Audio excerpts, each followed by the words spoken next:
I love Batman and I love the Joker.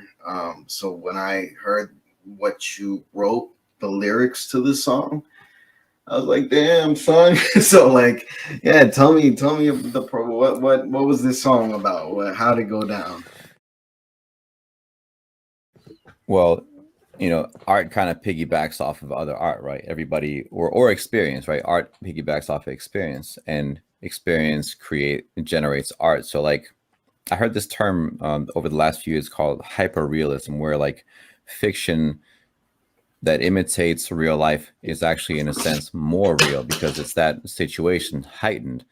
And I think that's kind of what the Joker story is like. It's like if people who comic geeks who know, I'm a little bit of a geek on some in some ways, but like the old story called The Killing Joke Yes, sir. kind of tells of a Joker story where they look at his life before he became the Joker, where he's like a struggling comedian.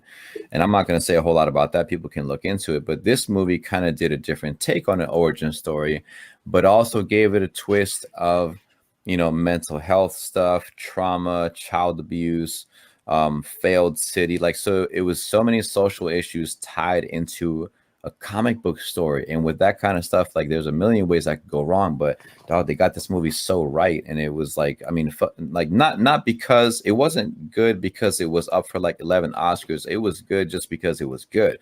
So after seeing that movie, I was like, man, like if this movie had me on the soundtrack, what would that sound like? And that's pretty much it. That was the entire thought Oh, process. okay. If I was on this soundtrack doing a song for this movie, what would it sound like?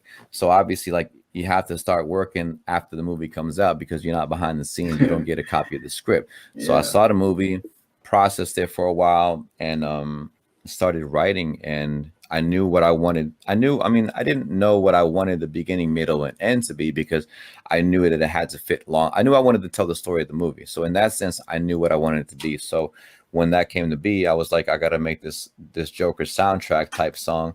I was like, I'm going to tell the story in 3 verses and put a spin on the hook. And then after it started going well, I was like, this could be a video. And I'm like, I'm not, I don't take any kind of credit as being like this hotshot video, creator or anything like that. But I took scenes from the movie that fit the lyrics in a way that doesn't spoil too much. Like if you watch the video, you get a lot of spoilers, you do, but like there's a lot of stuff that I intentionally did not show in the video for people not to be spoiled by it. So like on the off chance that somebody's Mm. first introduction to this whole Todd Phillips, Joaquin Phoenix Joker movie is my song, they still haven't had the details spoiled to it.